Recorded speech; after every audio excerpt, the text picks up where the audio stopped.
YouTube. My name is Elizabeth. Welcome or welcome back to my channel, Book as in Books.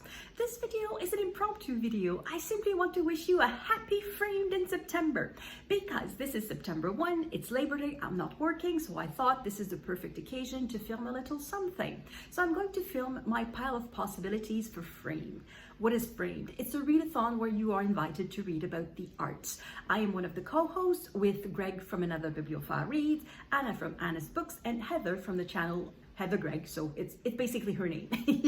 So without further ado, here is my pile of possibilities. So there will be two priorities, and it will be to finish books that I've already started, and neither of them is very thick, so they should be finished relatively soon. If the little dog that is currently licking my knee with a lot of enthusiasm leaves me the chance to read because I was not expecting a dog to require so much attention. I knew a dog is not a cat, but still, a little chihuahua, he's walking a lot, like 2-3 hours a day. It's quite a bit. Anyway, so the two books that I want to finish because I've already started them. So the first one is a novel. This is, I forgot to check the title in English, Secret Mountain. I'm going to go with The Secret Mountain. So that's the title in French. Moubtain is mountain and secret is secret. So The Secret Mountain by Gabrielle. So she is the author of The Tin Flute, which is one of my favorite books. And this is a novel based on the life of the painter René Richard. And the photograph on the cover is a painting by this painter, René Richard, and it is called The Secret Mountain. So, so far, I'm not very far, I'm about 50 pages in, and the painter who has a different name in the book. So it's not a biography, it does not pretend to be a thinly veiled biography, it's a novel. But the painter, the main character, is in the Northwest Territories, so a region of wilderness in Canada.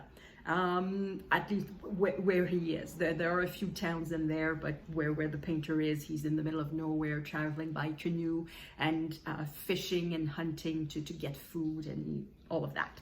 So that's one priority. And the other one is not so much about the arts, it's more of a science book, but it's related to the arts. It is Your Brain on Art: How the Arts Transform Us by Susan Magsamen and Ivy Ross. So I am halfway through, I think, or a bit more than halfway through, and so far it's very interesting. It's as I said, it's about science and how various experiments, or not experiments, research and studies have shown that the arts have an effect on the person, so on the brain, on the feeling of well-being. So there are experiments like where people are invited to, I don't know, listen to music or go to a museum, and then they rate themselves on how happy they are. But there are other studies that show the parts of the brains that are at play when art is shown or experienced, or depending on the study, it works in different ways. There are studies that shows how the brain is actually healing, that there's the material of the brain changes with art experience, like for musicians and things like that. So it's super interesting, and as I said, I'm more than halfway through, and it's not very thick to begin with, so I should be finishing it rather soon. And then my other possibilities are all nonfiction. Not because I intend not to read fiction involving nonfiction about artists, it's just that spontaneously I did not think of any that I had on my shelves, as opposed to these, which are quite obviously about art. So one that I showed last year, well, I said in my announcement video that my pile of possibilities would be very similar to that of last year. I'm going to show 4 books, and 3 of the 4 books I had last year. So Defiant Spirits by Ross King. So this is about, well, the subtitle is The Modernist Revolution of the Group of Seven. So the Group of Seven is a group of 7 Canadian painters that sort of changed, well, yeah, changed, I guess, Canadian painting and what was expected. And they are probably the most famous painters in Canada, or among the most famous. And so this is a art history book about these painters, and there are a few images, of course, you have to. So in the middle there are plates like that, so that gives you an idea of the works of the group of 7. And then another possibility is a book that I bought at the museum's bookstore, the Museum of Fine Arts in Canada. It is Anthropocene. This was an exhibition of photographs about how the human life, human industry changes nature, has an effect on the landscape. So for example, so that there's a lot of photographs in there, but there's also quite a bit to read.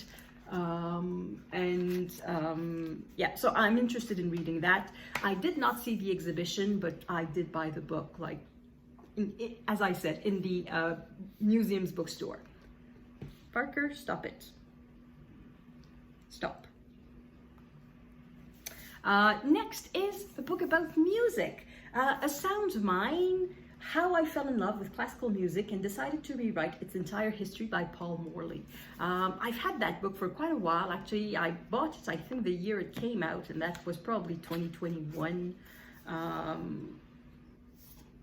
It is from 2020, so I bought it not very long afterwards. And the reason I haven't read it, I think, is that since the pandemic, I have gone to very few classical music concerts. Before that, I used to have season tickets to the National Arts Centre Orchestra, and I went to see concerts at least, I would say 8 to 10 times a year in Ottawa, and then often I would travel somewhere and I would find concerts over there and buy tickets. So either, I don't know, in New York or in Italy or wherever I was traveling.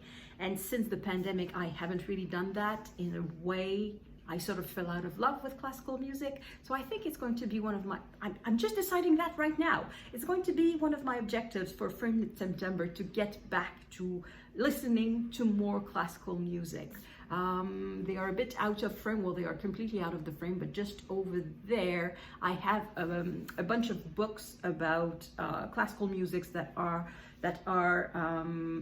sort of explaining various works. They're a bit like dictionaries. So you have the composer and then their most famous works with a few explanations.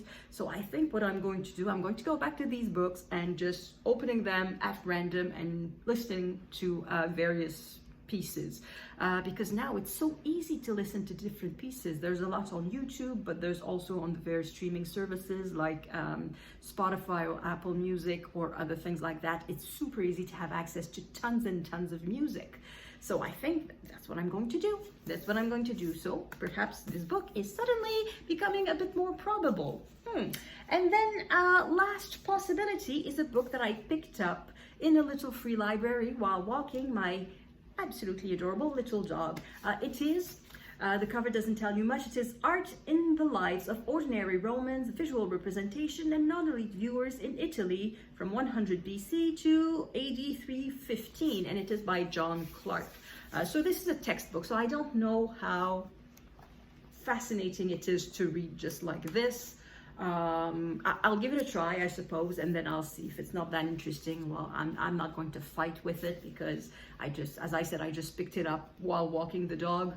But it could turn out to be super interesting. So this, I expect, will be about painting, frescoes, like here, about probably ceramics, sculpture, architecture, all the various arts that we can still see from the Roman period that have been preserved in Pompeii or Herculaneum or other places that we can see a lot of things.